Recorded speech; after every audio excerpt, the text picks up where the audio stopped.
Bonjour à toutes et à tous, bienvenue dans notre émission « À l'origine ». Aujourd'hui, nous avons l'honneur de recevoir le rabbin Didier Cazabi pour parler de la fête de Tou Bishvat, le nouvel an des arbres. Pouvez-vous nous rappeler, cher Didier Cazabi, l'origine de cette fête? Alors tout d'abord, il faut savoir que ce n'est pas une fête. Et c'est ça le paradoxe de rendez-vous de Tou Bishvat. Dans le texte biblique, il n'y a aucune allusion à la date du 15 du mois de Shevat. Cela n'existe absolument pas dans la Torah. Il va falloir attendre l'époque de la Mishnah. Les maîtres nous enseignent qu'il y a 4 nouvel ans dans l'année. Il y a tout d'abord le mois de Nissan, qui marque le nouvel an des rois. C'est-à-dire que pour dater un événement historique au sein du peuple d'Israël, on se réfère au roi qui dirige le pays à telle ou telle époque, et donc on a une référence pour dater les années de règne. Il y a un nouvel an que nous connaissons tous, bien évidemment, c'est celui de Tishri, Rosh Hashanah, le nouvel an des années, le nouvel an de l'homme, de l'être humain. Il y a le premier du mois de Elul, qui est lui le nouvel an des animaux, pour savoir comment est-ce que l'on fait le prélèvement des animaux d'une année sur une autre, selon leur date de naissance, avant le mois de Elul ou après le mois de Elul. Et voilà maintenant qu'apparaît la date du premier Shevat. Il y a une discussion entre le premier Shevat ou le 15 Shevat, entre Hillel et Shammai. Finalement, c'est la date du 15 Shevat qui a été retenue, mais pourquoi? Quelle est la référence de cette date? Eh bien, c'est tout simplement le renouveau de l'année fiscale. Je vous rappelle une loi extrêmement importante sur la terre d'Israël. Lorsqu'un agriculteur produit ses fruits et qu'il a le privilège de faire la récolte de ses fruits, la Torah nous ordonne de faire certains prélèvements. À travers ces prélèvements, il y a un rôle socio-religieux. Et j'explique ce que je veux dire par ce terme de socio-religieux. Tout d'abord, les prélèvements sont orientés en partie pour les pauvres.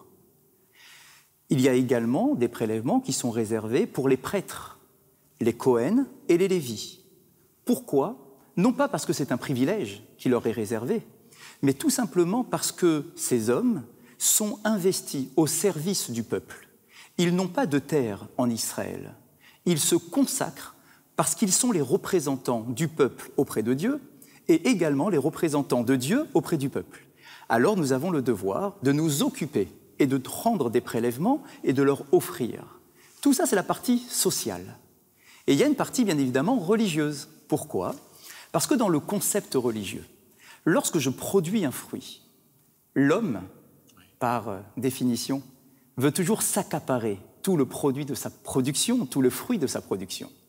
La Torah nous demande de prendre une partie de la production et de la consacrer d'un point de vue spirituel, de l'offrir symboliquement à Dieu. Et donc le 15 Shevat, la fête de Tou Bishvat, c'est la date du 15 Shevat, c'est le nouvel an par rapport au prélèvement de la dîme sur les fruits et sur les récoltes. Voilà d'après, non pas la Torah, mais la Mishnah, uniquement la Mishnah, ce que représente la date du 15 Shevat. Vous êtes en train de m'expliquer que, en fait, ce qu'on peut faire avec les fruits, c'est ce que chaque individu juif peut faire et doit faire avec l'argent dans son maaser, c'est-à-dire que 10% ou 15% de ce qu'il gagne dans l'année est censé lui servir en forme de solidarité pour aider un pauvre. Donc on fait pareil? La matérialité a toute sa place. Il n'y a aucun problème avec cela. L'homme a été créé dans un monde matériel. Il doit profiter de ce monde. Mais il ne doit pas être englouti par la matérialité. Il doit être capable de se détacher ou même de grandir à travers sa matérialité. Et quel peut être le plus beau geste pour grandir que de se tourner vers l'autre et de prélever une partie de ce qui nous appartient pour l'offrir à l'autre. Plus tard dans l'histoire, les kabbalistes ont essayé de donner une autre dimension à la fête de Tou Bishvat. Puisque vous l'aurez compris, pour l'instant, ce n'est pas une fête, c'est un prélèvement obligatoire, un impôt, tout simplement un impôt. Dans quel peuple est-ce qu'on célèbre les impôts? Dans quel peuple est-ce qu'on se réunit en famille autour d'une table pour dire « Eh bien, c'est aujourd'hui le nouvel impôt ». Ça n'existe pas. Si ce n'est dans le judaïsme, bien évidemment, où les kabbalistes vont trouver un sens, justement, et entretenir le lien entre l'homme et la nature. Tout d'abord, j'ai rappelé que ce prélèvement n'était effectué que sur la terre d'Israël. Oui. Mais malheureusement, dans l'histoire juive, le peuple d'Israël a souvent été exilé de sa terre. Mais lorsque nous sommes en exil, eh bien, il n'y a plus aucun prélèvement sur les récoltes. C'est une mitzvah, c'est une obligation qui est liée à la terre d'Israël et uniquement sur la terre d'Israël.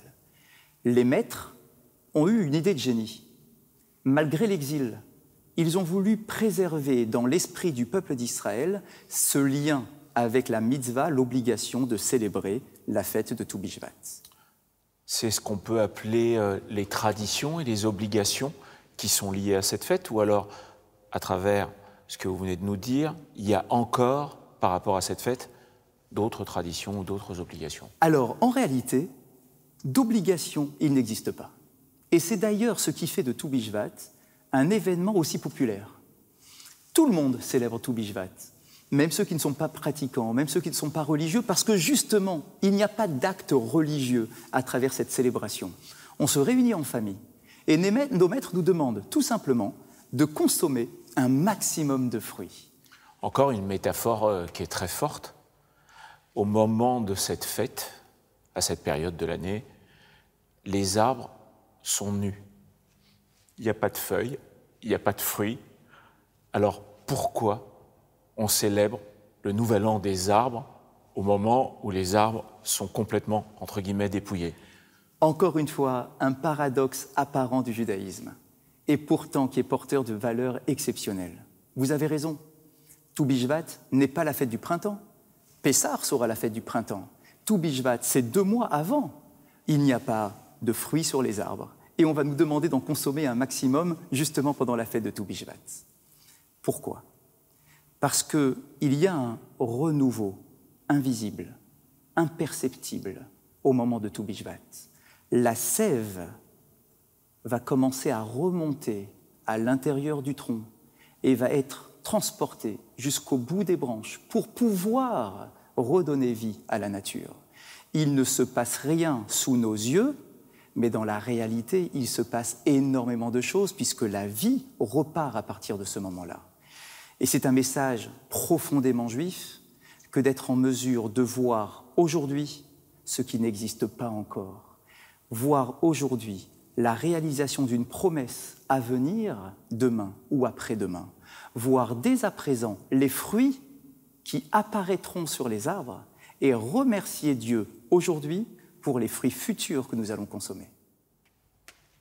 C'est très très beau. La fête de Tou Bishvat qui célèbre l'éclosion de la nature, n'est-elle pas finalement ce que nous appelons maintenant de nos jours l'écologie?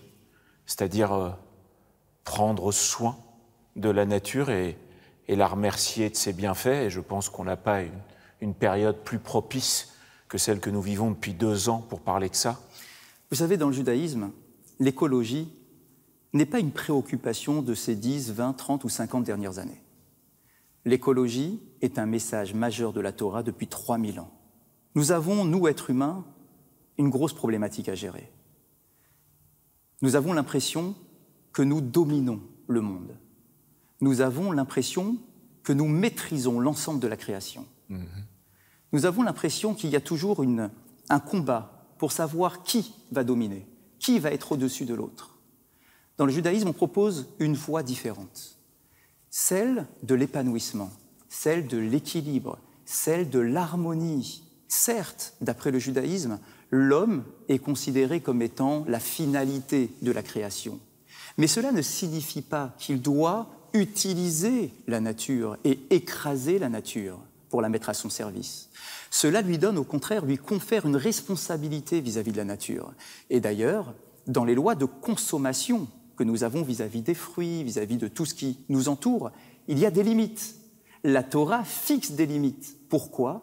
Parce que ce n'est pas simplement pour restreindre la consommation humaine, c'est tout simplement parce qu'à travers ces limites, on donne de la place à l'autre, et ici, en l'occurrence, on donne de la place à la nature. Je préserve la nature dans ma façon de m'intégrer et de l'intégrer dans mon propre système. Dès l'origine de l'humanité, l'arbre tient une place centrale. Adam et Ève consomment, malgré l'interdiction divine, le fruit de l'arbre de la connaissance alors que tous les autres fruits leur étaient permis. quel est, à votre avis, le sens de cette injonction divine? Alors bien évidemment, c'est le sujet, enfin un des sujets majeurs du livre de Béréchit, donc on pourrait en parler pendant des heures. Mais peut-être qu'on pourrait dégager une idée. Tout à l'heure, on parlait de bras de fer pour savoir qui domine, qui est au-dessus. Eh bien, sachez qu'il y a également un bras de fer qui s'est engagé depuis la création du monde, entre Dieu et l'homme. Qui a la couronne sur sa tête? Dieu crée l'homme. Il lui dit, écoute, le monde, il est devant toi. Je te l'offre. Moi, je suis ailleurs, je suis différent. Tu peux me ressentir si tu veux me ressentir. Mais je vais t'aider pour pas que tu m'oublies. Je te demande de respecter qu'une seule loi, une. Il y a un arbre dans le jardin d'Éden. Cet arbre-là, je te demande de ne pas le consommer. Ne me demande pas pourquoi. La seule raison, c'est parce qu'à travers cet interdit, tu te rappelles que tu n'es pas le roi du monde. Et voilà que l'homme, dans son envie de maîtriser l'ensemble de la création, veut absolument consommer justement du fruit qui lui est interdit, pour montrer que c'est lui qui dirige le monde et qu'il ne veut pas d'une force supérieure qui lui impose quoi que ce soit. Et c'est là effectivement son erreur. Je vais profiter de cette fête de Tou Bishvat pour vous poser une question un peu particulière par rapport à un rabbin. Comme c'est une fête de l'arbre, de consommation, de fruits, quelque part de plaisir. On peut peut-être même lier ça à la jouissance.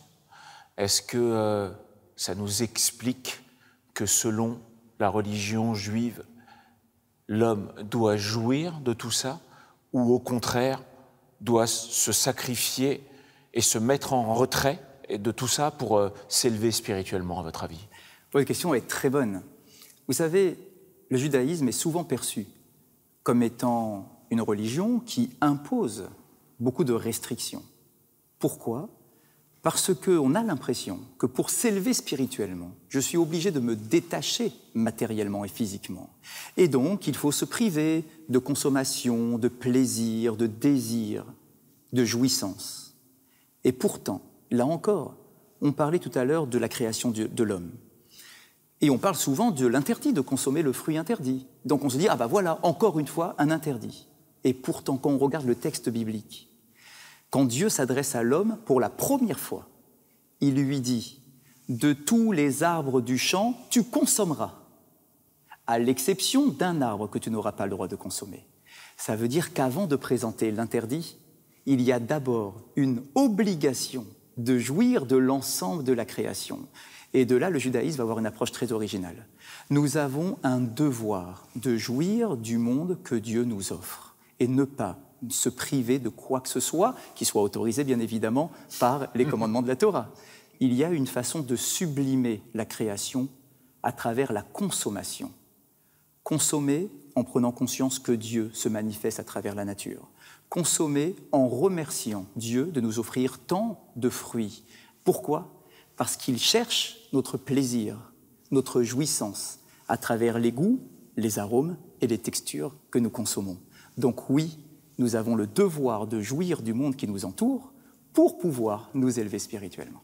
Merci Didier Casabi pour toutes ces lumières sur cette fête et toute cette poésie et toutes ces métaphores qui nous font mieux comprendre cette tradition. Merci beaucoup d'avoir été avec nous ce matin. Je vous souhaite un bon dimanche, une bonne semaine, prenez soin de vous et à très bientôt pour découvrir ensemble de nouveaux horizons. À bientôt.